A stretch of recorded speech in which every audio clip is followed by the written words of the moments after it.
एक बार फिर से स्वागत है आप सभी श्रोतागणों का मेरी चैनल रागनी सिंह में।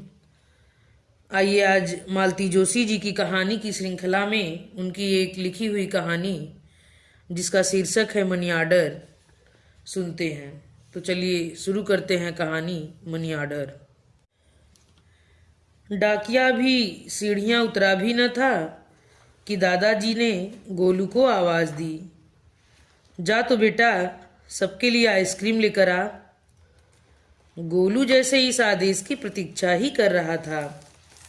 पलक झपकते ही चप्पल पहनकर दादाजी के सामने आ खड़ा हो गया।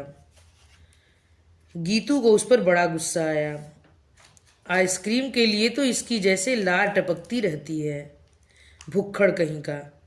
उसका मन तो हुआ कि गोलू को हाथ पकड़कर रोक ले, पर जानती थी वह रुकेगा नहीं, मम्मी से डांट और पड़वाएगा।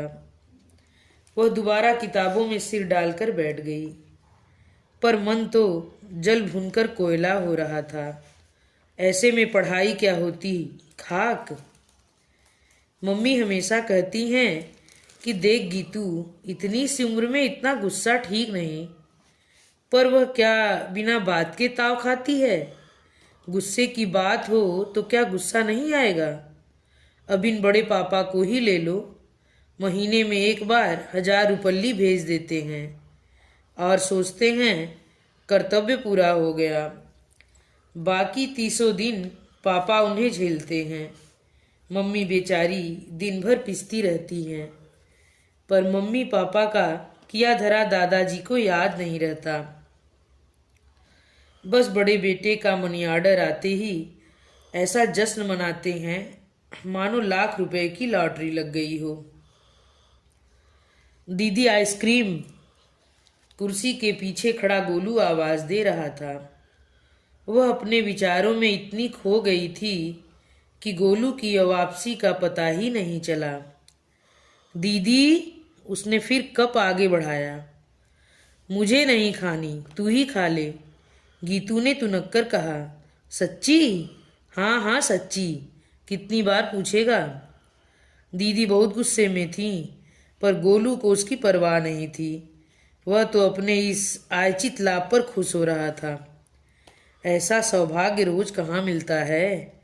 इससे पहले कि दीदी का मन बदले, उसने 2 कप जूठे कर लिए और बारी बारी से उन्हें खाने में जुट गया। गीता बेटे, तूने आइसक्रीम नहीं ली? मेरा मन नहीं था, उसने तुनक्कर जवाब दिया। दादाजी बेचारे चुप हो गए। उसी समय मम्मी चाय लेकर आईं। चाय के साथ रोज की तरह कुछ चबेना भी था। आज तो पालक के पकौड़े खाने का मन था।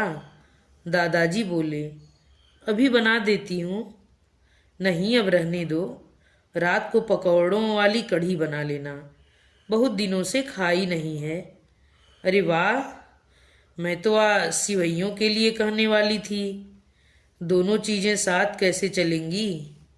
दादी कुनमुनाई। क्यों नहीं चलेंगी? जिसे जो पसंद है खा ले। क्यों गोलू? मुझे तो दोनों पसंद है, गोलू ने कहा। और हमारी बिटिया क्या खाएगी? पर बिटिया ने कोई जवाब नहीं दिया। मेज पर झुकी वह अपने सवाल हल करती रही। वह जानती थी कि यह कोई बहस का मुद्दा नहीं है, प्रेमालाप का एक बहाना है। दिन भर दोनों छोटी छोटी बातों पर झगड़ते रहते हैं, बहस करते रहते हैं। उनके लिए समय काटने का यह एक तरीका है। गीतू को इसमें बिल्कुल मजा नहीं आता। कभी कभी तो कोफ्त होती है। एक मजबूरी है कि उसे इसी कमरे में बैठकर पढ़ना है। मम्मी का कमरा तो एकदम गोदाम बना हुआ है। ऊपर से गोलू का फैलावा भी उसी कमरे में है। बैठक के कमरे में मम्मी बैठने नहीं देती। कहती है घर में एक कमरा तो ढंग का रहने दो, कोई आए तो उससे मैं कहाँ बिठाऊं। सच, हर घर में बच्चों के लिए एक अलग से कमरा होना चाहिए। बड़े पापा के बंगले में दोनों भैया लोगों के लिए अलग अलग कमरे हैं। मेहमानों के लिए गेस्ट रूम अलग से है। विशाल ड्राइंग रूम से लगी बड़े पापा की छोटी सी स्टडी तो बगीचे में झांकता हुआ वह खूबसूरत कमरा भी है जहां बड़ी मम्मी की किटी पार्टियां होती हैं। लेकिन इतने बड़े बंगले में दादा दादी के लिए कोई कमरा नहीं है। एक जगह बैठे बैठे ऊब गई तो गीतू रसोई में चली गई। इस घर में यही तो 3-4 कमरे हैं। आदमी भाग कर जाना भी चाहे तो कहाँ जाए। रसोई में मम्मी बेसन फेंट रही थी। गीतू को देखते ही बोली, गुड़िया जरा वो बेसन का डिब्बा तो पकड़ाना, पानी शायद ज्यादा पड़ गया है। गीतू ने मम्मी की बात को सुनकर भी अनसुना कर दिया और वहीं किचन टेबल के पास खड़ी होकर मम्मी को एकटक देखने लगी। उसकी उस चितवन से मम्मी असहज हो गई और बोली, क्या बात है, मुंह क्यों सूजा हुआ है? मम्मी तुम क्या पकौड़े कभी नहीं बनाती? हमेशा ही बनाती हूँ, क्यों? तो फिर आज रहने दो। ताऊ जी के पैसों से जश्न मनाने की कोई जरूरत नहीं है। इसमें तुम्हारी ताऊ जी के पैसे कहाँ से आ गए भाई? ये तो मैं अपने घर का सामान लगा रही हूँ। हाँ यह भी ठीक है। पैसे तुम्हारे पास अभी कैसे आएंगे? वो तो शाम को बड़ी ठसक के साथ पापा को दिए जाएंगे कि देखो मेरे बेटे ने 1000 रुपए भेजे हैं। ये बड़े पापा लोग कौन से युग में जी रहे हैं? उनसे एक बार कहो तो कि 1000 रुपए दोनों की दवाई के लिए भी पूरे नहीं पड़ते। अब तू चुप कर मेरी माँ। पता नहीं क्या क्या उटपटांग सोचती रहती है। मम्मी ने हाथ जोड़कर कहा, लोग तो यही समझेंगे कि मैंने सिखाया है। मेरे सारे किए कराए पर पानी फिर जाएगा। उसका मन कहने को हुआ कि मम्मी तुम्हें दिन रात पिसते देखती हूँ तो मेरे तन बदन में आग लग जाती है। तुम्हारी कभी कोई तारीफ नहीं होती, पर वहाँ से छठे छमासे कोई चीज आ जाती है तो दिन भर गुणगान चलता रहता है। किसे गुस्सा नहीं आएगा? दादी के लिए तो बड़ी बहू मानो रूप गुड़ की खान है। छोटी थी तो गीतू भी बड़ी मम्मी को मुग्ध होकर देखती रहती थी, पर अब बड़ी हो गई है तो सब समझने लगी है। इस सौंदर्य के पीछे कितने साधन प्रसाधन छुपे हुए हैं सब जान गई है। बेचारी मम्मी, वो तो दोबारा आईने में झांकने का भी समय नहीं निकाल पाती। मम्मी मैं खेलने जा रहा हूँ, गोलू ने बैट उठाते हुए कहा और उछलता कूदता चला गया। नीली जीन्स और पीली टी शर्ट में बड़ा स्मार्ट लग रहा था। गोलू को कपड़ों की कभी कमी नहीं होती। दोनों भैया लोगों के कपड़े छोटे होते ही उसे मिल जाते हैं, एक से एक महंगे और फैशनेबल कपड़े। स्कूल की यूनिफॉर्म के अलावा घर में तो सिर्फ 2 बार ही कपड़े बन पाते हैं, एक जन्मदिन पर और दूसरे दिवाली पर वे भी कभी इतने अच्छे नहीं होते। गीतू को आजकल गोलू का ये उतरन पुतरन पहनना भी अच्छा नहीं लगता, पर मम्मी कहती हैं इसमें गलत क्या है? भाई बहन तो एक दूसरे के कपड़े पहनते ही हैं। गीतू को बड़ी तसल्ली होती है कि बड़े पापा के कोई बेटी नहीं है, नहीं तो शायद उसके लिए भी दीदी के सूट या स्कर्ट चले आते। वह तो ईश्वर को धन्यवाद देती है कि उसे इस तरह के एहसानों से बरी रखा है। पिछले वर्ष बड़ी मम्मी ने एक कांजीवरम भेजी थी। कहा था कि गीतू के लिए इसका लांचा सिलवा लो। साड़ी बहुत सुंदर थी, महंगी तो खैर थी ही। बड़ी मम्मी ने किसी पूजा में पहन ली थी तो अगरबत्ती कहीं छू गई थी। यहाँ वालों को तो वह छेद ढूंढे से भी नहीं मिला, पर वह था तो तभी तो बड़ी मम्मी ने उस साड़ी को खारिज कर दिया था। गीतू ने मम्मी से साफ कह दिया था कि आपको टेलर को दक्षिणा देने का शौक है तो और बात है, पर मैं साफ कह देती हूँ कि वह सूट मैं पहनूंगी नहीं। अब मम्मी ही कभी कभार किसी रिसेप्शन में वह साड़ी पहन लेती है। जब जब वह साड़ी पहनती है दादी पूछती हैं, यह वही साड़ी है ना जो बड़ी ने भेजी है? सुनकर गीतू के तन बदन में आग सी लग जाती है। वैसे भी मम्मी के लिए, दादी के लिए वहां से साड़ियां आती ही रहती हैं। गीतू को यह जरा भी अच्छा नहीं लगता। मम्मी कहती हैं, ऐसे तो आपस में एक दूसरे की पहनते ही रहते हैं बेटा, तुम्हें इतना क्यों बुरा लगता है? तुम्हारी कोई साड़ी बड़ी मम्मी ने पहनी है? उन्हें देने लायक साड़ी मेरे पास है भी। मम्मी उदास हो जाती हैं। गीता का मन चीखने को होता है। नहीं है तो न सही, भिखारियों की तरह उनका दान लेने की क्या जरूरत है? कभी कभी मम्मी डपट देती हैं, तू ये फालतू बातें क्यों सोचा करती है? 12वीं का साल है, जरा पढ़ाई में मन लगा, परीक्षा में यह सब नहीं पूछेंगे। गीतू भी यह समझती है, वह जानती है कि इंजीनियर बनने का सपना पूरा करना है तो पीईटी में अच्छा रैंक लानी होगी। पापा तो बड़े पापा की तरह लाखों का डोनेशन नहीं दे सकेंगे। वह सोनू मोनू भैया की तरह भाग्यवान नहीं है।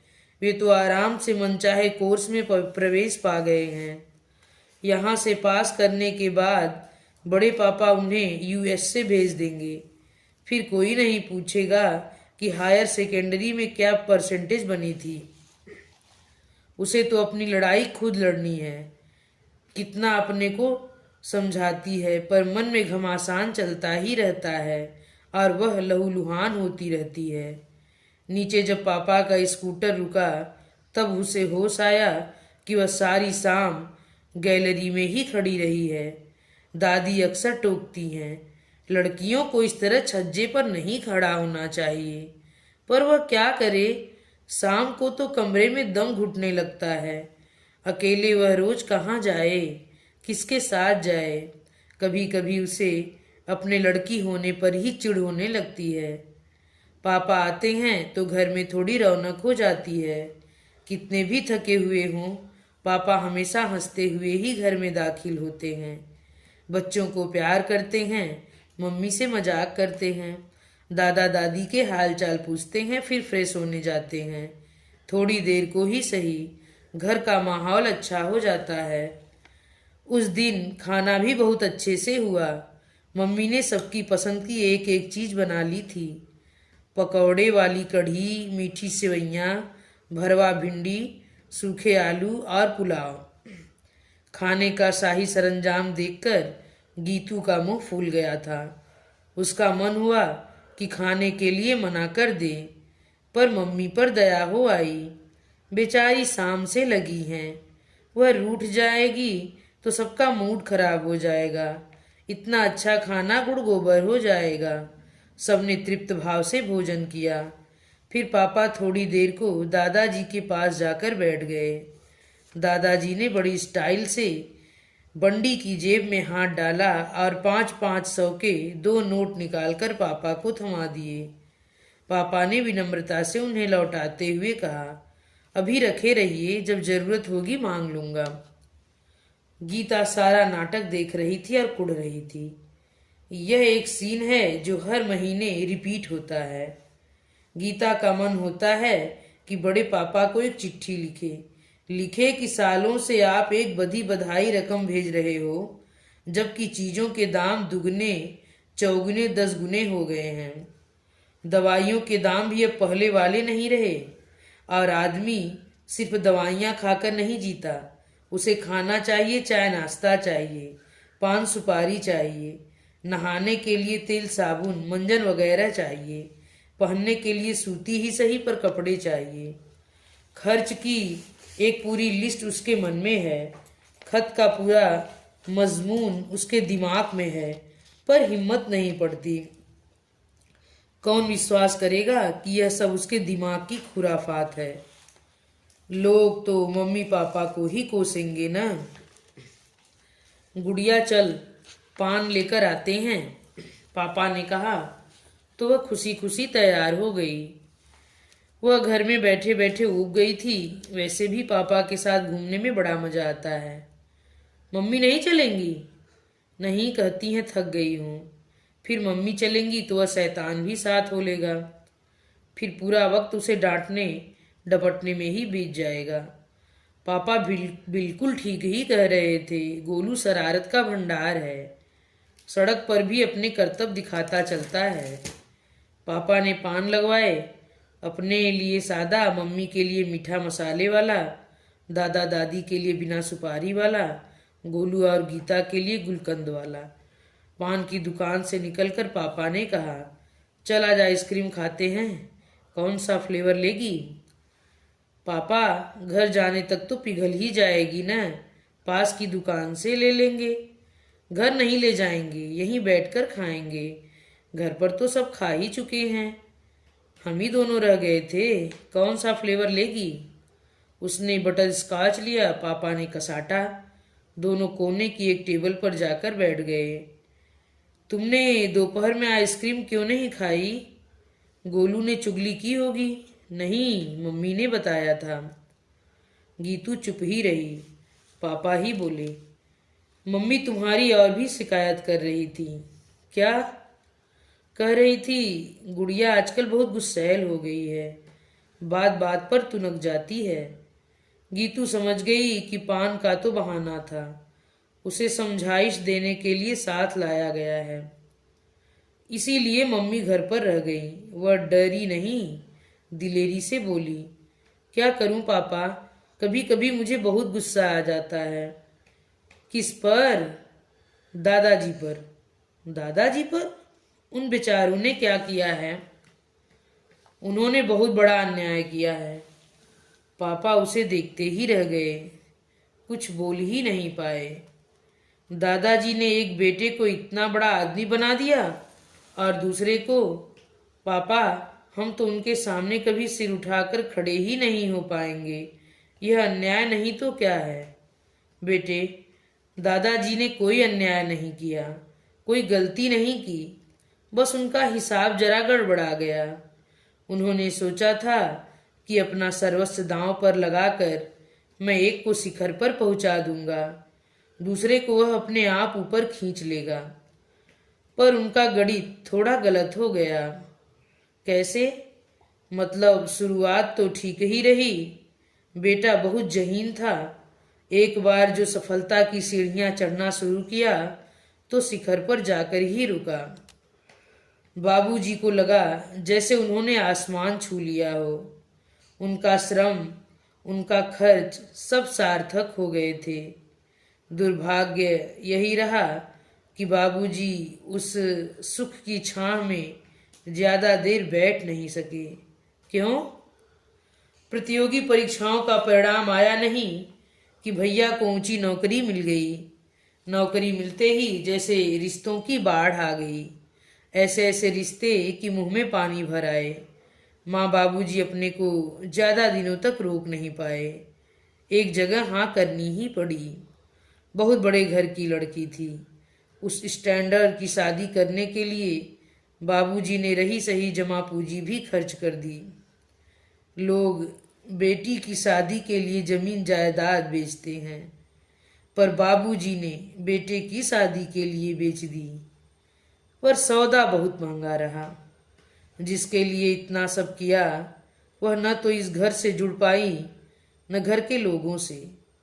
हमेशा अपने पिता को कोसती रही कि पता नहीं कैसे दरिद्र घर में ब्याह दिया है। उनकी फप्तियां सुन सुनकर भाई साहब हीन बोध में ऐसे डूबे कि महीनों घर का रुख नहीं किया। धीरे धीरे घर की हालत डामाडोल होती गई। भैया की शादी के बाद बाबूजी तो एकदम खाली हो गए थे। मैंने भी तय कर लिया कि अगर भैया को अपने से सद्बुद्धि नहीं आती है तो हम भी उनके आगे हाथ नहीं फैलाएंगे। माँ बाबूजी भी कहते रहे कि उसकी नई नई शादी हुई है, अभी तंग करना ठीक नहीं है। फिर मुझे भी ताव आ गया। पढ़ाई अध बीच में ही छोड़कर मैंने नौकरी पकड़ ली। वो तो तुम लोगों का भाग्य ही समझो कि विभागीय परीक्षाएं देते देते आज इस मुकाम पर पहुंच गया हूँ, नहीं तो अब तक क्लर्की ही कर रहा होता। तब बड़े पापा पैसे नहीं भेजते थे? नहीं, बहुत बाद में।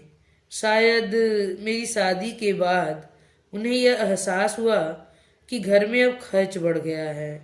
पहले 500 भेजते थे, फिर 1000 भेजने लगे। उनके वैभव का यही एक अंश माँ बाबूजी के हिस्से में आया है। इसके अतिरिक्त न तो उनके घर में उनके लिए जगह है, न उनकी दुनिया में। पैसे भेजकर ही वे जैसे कर्तव्य मुक्त हो जाते थे। पापा, आप नाराज तो होंगे, फिर भी एक बात कहूंगी। आप बड़े पापा से कहिए कि कर्तव्य का रेट थोड़ा ऊंचा कर दें। आजकल 1000 रुपए में कुछ नहीं होता। अब तो बेटा वे 1000 रुपए भी कहाँ रहे। मतलब? पापा कुछ देर चुप रहे, फिर बोले, दादाजी से कहोगी तो नहीं क्या? तुम्हें मालूम है ना, 2 साल पहले सोनू का इंजीनियरिंग में दाखिला हुआ था। तब 3 लाख कैपिटेशन फीस लगी थी। इस साल मोनू का मेडिकल में हुआ है, सोनू से दुगनी फीस लगी है। भाभी का हट था कि दोनों बच्चे मणिपाल ही जाएंगे। एडमिशन तो हो गया, अब ट्यूशन फीस, हॉस्टल का बिल, बच्चों का जेब खर्च और हर बार आने जाने का एसी किराया। भैया एकदम घबरा गए हैं। बाकी खर्चों में तो कटौती नहीं की जा सकती। एक यही खर्च था जो भाभी को फालतू लग रहा था, तो इसी को बंद कर दिया गया। पिछले 3 महीनों से उन्होंने एक पैसा भी नहीं भेजा है। फोन पर बता भी दिया था कि 2-3 साल जरा तंगी ही रहेगी। पर मनी आर्डर तो आता है, आज भी आया था। वह तो मैं ही टूर पर यहाँ वहाँ जाता हूँ तो भेज देता हूँ। वे अक्षर नहीं पहचानते। बुढ़ापे का यही तो फायदा है। मनी आर्डर पाकर इतने गदगद हो जाते हैं कि कुछ होश ही नहीं रहता। मैं भी तो प्रणाम से ज्यादा कुछ नहीं लिखता। पापा, आप कह रहे हैं कि दादाजी को बताना नहीं? मैं तो सोचती हूँ कि उन्हें जरूर पता होना चाहिए कि नहीं बेटा, उन्हें पता चलेगा तो वे एकदम टूट जाएंगे। ये पैसे उनके लिए संजीवनी है, उनका मानसिक संबल है। यह मनी आर्डर उन्हें विश्वास दिलाता है कि उनका बड़ा बेटा उन्हें भूला नहीं है। उसे भी अपनी जिम्मेदारी का एहसास है। उन्हें तसल्ली होती है कि वे अकेले छोटे पर बोझ नहीं हैं। जिस दिन उन्हें असलियत का पता चलेगा, वे अपने को मेरा आश्रित समझने लगेंगे। उनका यह दयनीय रूप मुझसे सहा नहीं जाएगा। इसलिए मैंने भैया से भी कह रखा है कि बाबूजी से इसका जिक्र कभी ना करें। दुकान से निकलकर जब हम लोग सड़क पर आ गए तो पापा ने पूछा, अब तो हमारी गुड़िया किसी से नाराज नहीं है ना? है पापा, गुड़िया अपने दादाजी से बहुत बहुत नाराज है। अरे, यह क्या बात हुई? फिर वही मेरे मुर्गे की एक टांग। इतनी बड़ी रामायण सुनाने का फायदा क्या हुआ फिर? पापा, उसने पापा की बांह को दोनों हाथों में पकड़ते हुए कहा, पापा, मैं दादाजी से इसलिए नाराज हूं कि उन्होंने अपने एक ही बेटे को इतना बड़ा दिल क्यों दिया? यह अन्याय नहीं तो क्या है? शैतान। पापा ने प्यार से उसके सिर पर चपत लगाते हुए कहा। गीतू को यह दुनिया एकाएक बहुत सुंदर लग उठी थी। इन्हीं अंतिम शब्दों के साथ यह कहानी यहीं पर समाप्त होती है। मैं रागनी सिंह आप सभी श्रोतागणों से विदा लेने से पहले नम्र निवेदन करती हूँ कि आप लोगों को यह कहानी अगर पसंद आए तो कृपया मेरे चैनल को सब्सक्राइब, वीडियो को लाइक और कमेंट करके ज़रूर बताइएगा कि आप लोगों